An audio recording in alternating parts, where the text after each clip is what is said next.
Bismillahirrahmanirrahim. Assalamualaikum warahmatullahi wabarakatuh. Ketemu lagi di channel YouTube Unity Ruang Dosen.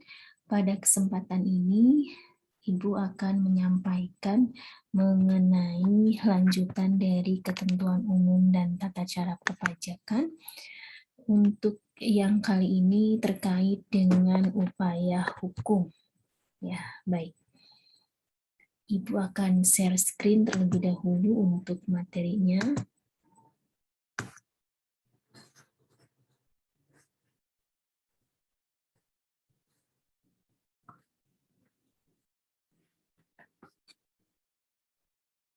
Baik, di sini adalah terkait dengan upaya hukum masih di ketentuan umum dan tata cara perpajakan.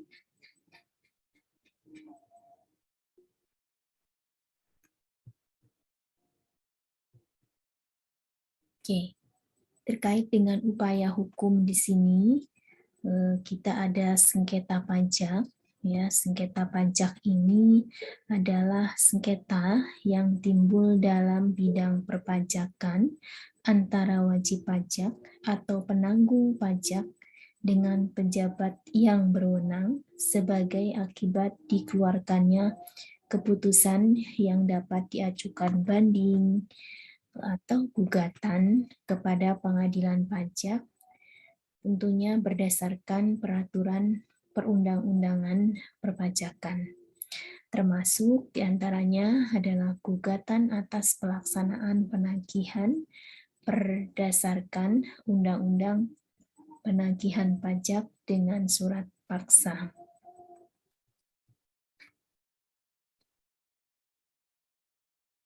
Selanjutnya, apa yang menjadi penyebab terjadinya sengketa pajak? Di sini ada 3 penyebab.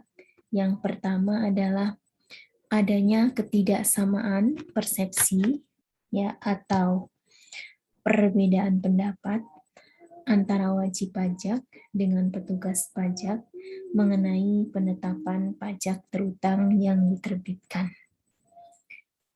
Penyebab yang kedua adalah adanya tindakan penagihan yang dilakukan oleh Direktorat Jenderal Pajak, atau penyebab yang ketiga adanya pemotongan atau pemungutan pajak yang dilakukan oleh pihak ketiga berdasarkan ketentuan perundang-undangan perpajakan. Baik, selanjutnya terkait dengan dasar dimulainya sengketa pajak. Terkait dengan ini, bahwa sengketa pajak umumnya diawali dari diterbitkannya yang pertama adalah surat ketetapan pajak. Surat ketetapan pajak ini ada dalam 4 hal. Yang pertama, SKPKB, yaitu surat ketetapan pajak kurang bayar. Kemudian SKPKBT, surat ketetapan pajak kurang bayar tambahan. Kemudian SKPLB, surat ketetapan pajak lebih bayar. Dan yang keempat adalah SKPN, yang artinya surat ketetapan pajak nihil. Kemudian yang kedua, dasar dimulainya sengketa pajak adanya surat tindakan penagihan pajak atau pemotongan atau pemungutan pajak oleh pihak ketiga berdasarkan ketentuan perundang-undangan perpajakan. Selanjutnya terkait dengan upaya hukum untuk menyelesaikan sengketa. Di sini di dalam hal DJP, masih lingkup DJP, adalah dengan pengurangan atau penghapusan sanksi administrasi, kemudian pembetulan keputusan, kemudian pengurangan atau pembatalan ketetapan pajak, kemudian juga pembatalan hasil pemeriksaan atau SKP hasil pemeriksaan. Yang terakhir adalah keberatan. Dalam hal pengadilan pajak di sini adalah terkait dengan banding dan gugatan. Kemudian MA, Mahkamah Agung, adalah peninjauan kembali.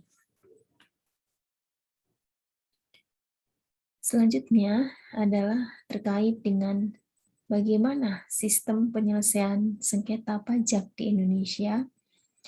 Yang pertama adalah penyelesaian secara administratif. Di sini pembetulan ketetapan pajak ini berdasarkan pasal 16 Undang-Undang KUP. Kemudian terkait dengan keberatan atas SKP ada di pasal 25, 26, dan 26A Undang-Undang KUP. Kemudian pengurangan akan penghapusan sanksi administrasi, yaitu pasal 36 ayat 1 huruf A Undang-Undang KUP. Selanjutnya adalah pengurangan dan pembatalan SKP yang tidak benar. SKP, surat ketetapan pajak ya, yang tidak benar, ini diatur dalam pasal 36 ayat 1 huruf B Undang-Undang KUP. Selanjutnya dalam hal pengurangan dan pembatalan STP, surat tagihan pajak yang tidak benar, dalam hal ini diatur dalam pasal 36 ayat 1 huruf C Undang-Undang KUP. Selanjutnya adalah pembatalan hasil pemeriksaan pajak atau SKP sebagai hasil pemeriksaan yang dalam pelaksanaannya tidak dilakukan penyampaian pemberitahuan hasil pemeriksaan atau pembahasan akhir. Ini ada di dalam pasal 36 ayat 1 huruf D Undang-Undang KUP. Selanjutnya adalah terkait dengan penyelesaian sengketa pajak secara peradilan. Nah, di sini dapat dilakukan melalui banding atau gugatan tentunya ke pengadilan pajak. Serta bisa dilakukan dengan peninjauan kembali. Nah, kalau peninjauan kembali ini adalah ke Mahkamah Agung. Selanjutnya adalah kita bahas mengenai keberatan. Terkait dengan keberatan, ini diatur di dalam pasal 25 ayat 1. Di sini diatur bahwa wajib pajak itu dapat mengajukan keberatan hanya kepada DJP. Atas suatu apa, gitu ya, boleh saja mengajukan keberatan kepada Direktur Jenderal Pajak terkait dalam hal apa saja, begitu. Yang pertama adalah terkait dengan SKPKB, surat ketetapan pajak kurang bayar, kemudian juga bisa atas surat ketetapan pajak kurang bayar tambahan SKPKBT, kemudian atas suatu SKPN, surat ketetapan pajak nihil, kemudian atas suatu SKPLB, surat ketetapan pajak lebih bayar, atau atas suatu pemotongan atau pemungutan oleh pihak ketiga berdasarkan ketentuan peraturan perundang-undangan perpajakan. Ini adalah 5 hal kondisi di mana WP dapat mengajukan keberatan kepada DJP. Selanjutnya, ketika WP mengajukan keberatan, ada beberapa syarat-syarat yang harus dipenuhi. Ini diatur di dalam pasal 25. Syarat yang pertama adalah harus tertulis dalam bahasa Indonesia. Kemudian yang kedua, mengemukakan jumlah pajak yang terutang, jumlah pajak yang dipotong atau dipungut, atau jumlah rugi menurut perhitungan wajib pajak dengan disertai alasan yang menjadi dasar perhitungan. Kemudian yang ketiga, diajukan dalam jangka waktu 3 bulan sejak tanggal dikirim surat ketetapan pajak, atau sejak tanggal pemotongan atau pemungutan pajak, kecuali apabila WP dapat menunjukkan bahwa jangka waktu tersebut tidak dapat dipenuhi karena keadaan di luar kekuasaannya. Kemudian syarat yang selanjutnya adalah dalam hal wajib pajak, mengajukan keberatan atas surat ketetapan pajak, wajib pajak melunasi, ini wajib ya, melunasi yang masih harus dibayar. Paling sedikit ya, itu adalah sejumlah yang telah disetujui wajib pajak dalam pembahasan akhir hasil pemeriksaan sebelum surat keberatan itu disampaikan.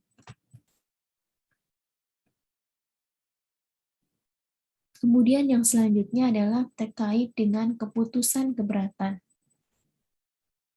Keputusan keberatan ini adalah paling lambat 12 bulan sejak tanggal surat keberatan diterima Dirjen Pajak. Harus memberi keputusan atas keberatan yang diajukan. Jadi batasnya adalah paling lama 12 bulan. Apabila dalam jangka waktu sebagaimana dimaksud pada ayat 1, artinya telah terlampaui dari 12 bulan, dan Ditjen Pajak tidak memberi keputusan, keberatan yang diajukan tersebut dianggap dikabulkan. Selanjutnya adalah terkait dengan sanksi administrasi berupa denda. Nah, ini perlu dipahami bahwa apabila keberatan wajib pajak ditolak atau dikabulkan sebagian, wajib pajak itu dikenai sanksi administrasi berupa denda sebesar 50%.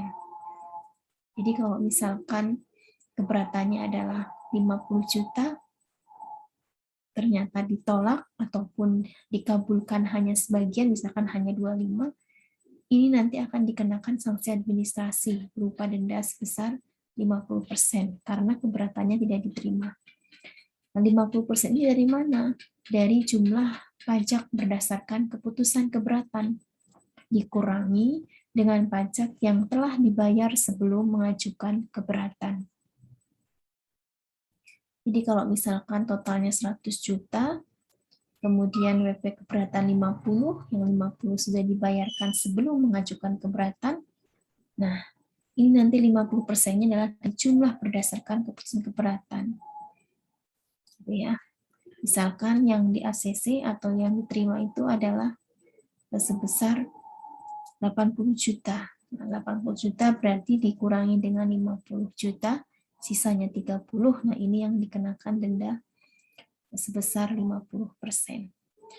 Nah, apabila dalam hal wajib pajak mengajukan permohonan banding, sanksi administrasi berupa denda sebesar 50%, ya, sebagaimana dimaksud pada ayat yang 9, itu tidak dikenakan. Nah, ini kalau WP-nya mengajukan permohonan banding. Selanjutnya, apa itu banding? Gitu ya. Baik. Banding ini diatur di dalam pasal 27. Nah, di sini wajib pajak dapat mengajukan permohonan banding hanya kepada Badan Peradilan Pajak atas surat keputusan keberatan. Jadi keberatan dulu baru dilaksanakan banding. Jika PP-nya adalah tidak menerima keberatan yang sudah diputuskan, maka WP bisa mengajukan banding. Nah, permohonan diajukan ketika pengajuan banding itu syaratnya yang pertama secara tertulis dalam bahasa Indonesia, kemudian dengan alasan yang jelas tentunya, kemudian paling lama 3 bulan sejak surat keputusan keberatan diterima. Jadi kalau surat keberatannya diterima hari ini, paling lama 3 bulan dari hari ini, itu adalah diajukan permohonan banding. Itu paling lamanya maksimal. Jadi lebih baik sebelum 3 bulan dari surat keputusan keberatan diterima sudah mengajukan banding. Karena nanti kalau lewat dari 3 bulan itu tidak bisa mengajukan banding karena sudah lewat dari waktu yang sudah ditentukan. Kemudian yang keempat syaratnya adalah dilampiri dengan surat keputusan keberatan. Jadi harus dilampiri surat keputusan keberatan yang mana yang akan dilakukan banding seperti itu. Kemudian terkait dengan administrasi, sanksi administrasi berupa denda. Nah, ini apabila permohonan ditolak atau dikabulkan sebagian. Ya. Sehingga wajib pajak dikenai sanksi administrasi berupa denda sebesar 100% dari jumlah pajak berdasarkan putusan banding. Ini dikurangi dengan pajak yang telah dibayar sebelum mengajukan keberatan. Kemudian terkait dengan penghitungan sanksi denda, ini misalkan setuju hasil pemeriksaan keputusan keberatan SKPKB menjadi diterima sebagian. Pajak kurang dibayar misalkan 80 juta dikurangi 30 ya. Di sini pajak yang masih harus dibayar apabila WP tidak mengajukan banding, niat tidak mengajukan banding, sanksinya adalah 50% dikalikan dengan 50 karena kan tadinya 80 ya, dikurangi dengan 30 gitu ya. Nah, sehingga 25 juta. Tidak ada sanksi 50%. Kalau mengajukan banding tidak ada sanksi 50%. Tapi kalau misalkan tidak mengajukan banding karena diterimanya sebagian atau ditolak karena ini adalah diterimanya sebagian, maka dikenakan sanksi sebesar 50% dari 50 juta. Karena dari 80 ini WP hanya menerima 30, otomatis yang 50 juta ini diajukan tidak diterima ya, tidak diterima sebagian oleh DJP. Sehingga dari selisihnya itu 50 ini itu yang dikenakan sanksi sebesar 50%. Sehingga adalah 75 juta totalnya. Ya kan? Nah, dari 50 ditambah dengan 25 menjadi 75. Seperti itu. Nah, apabila putusan banding artinya apabila WP mengajukan banding atas keberatan ini, atas surat keputusan keberatan, SKPKB ternyata menjadi diterima sebagian, nah pajak kurang bayarnya 65, dikurangi 30, sanksi dendanya itu adalah 100%, dikalikan dengan 35. Nah ini adalah pajak yang masih harus dibayar apabila WP mengajukan banding adalah 70 juta. Ini harus dilunasi.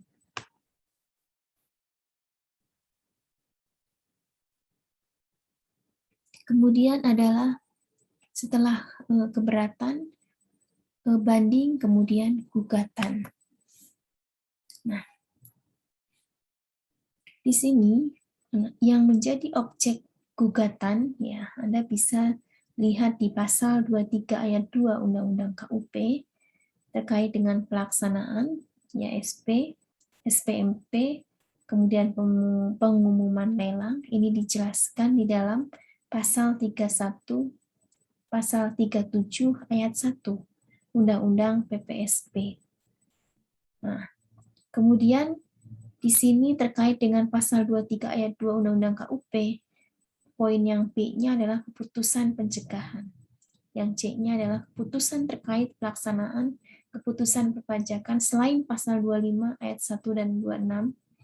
Kemudian poin yang D adalah penerbitan SKP atau SK keberatan yang tidak sesuai prosedur. Nah, ini adalah ke pengadilan pajak. Di dalam pasal 34 ayat 3 Undang-Undang PPSP, ini terkait dengan pelaksanaan penyanderaan. Nah, ini adalah di pengadilan negeri. Selanjutnya, bagaimana syarat mengajukan gugatan? Yang pertama, gugatan diajukan harus secara tertulis dalam bahasa Indonesia kepada siapa? Kepada pengadilan pajak. Jadi kalau gugatan bukan ke DJP lagi, ya kan, tetapi ke pengadilan pajak.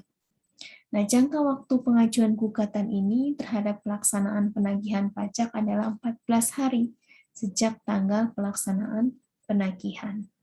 Kemudian yang ketiga, jangka waktu sebagaimana di atas tidak mengikat apabila terjadi keadaan di luar kekuasaan. Kemudian syarat yang selanjutnya, perpanjangan jangka waktu selama 14 hari terhitung sejak berakhirnya keadaan di luar kekuasaan. Kemudian syarat yang kelima, terhadap suatu pelaksanaan penagihan itu diajukan satu gugatan. Baik, selanjutnya adalah yang terakhir mengenai peninjauan kembali. Nah, di sini apa alasan peninjauan kembali atau PK?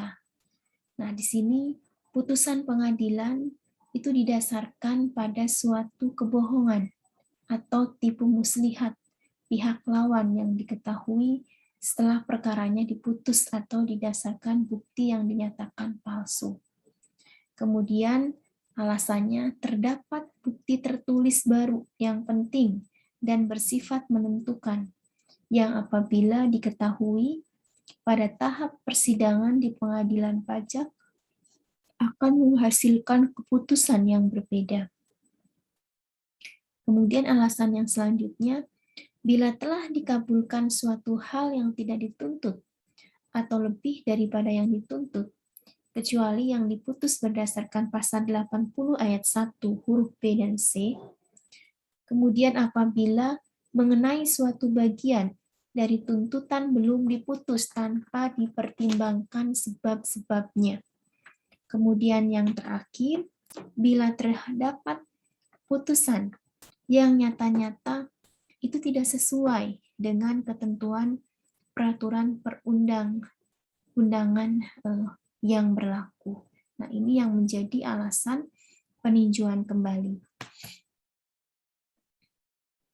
Demikian yang dapat Ibu sampaikan dalam ketentuan umum dan tata cara perpajakan terkait dengan upaya hukum yang bisa dilakukan. Yang pertama adalah keberatan, kemudian adalah banding, kemudian adalah gugatan, dan yang terakhir adalah peninjauan kembali. Mudah-mudahan ada kebermanfaatan ilmu yang kita dapatkan. Mohon maaf apabila ada kekurangan. Kita ketemu di video pembelajaran selanjutnya. Wassalamualaikum warahmatullahi wabarakatuh.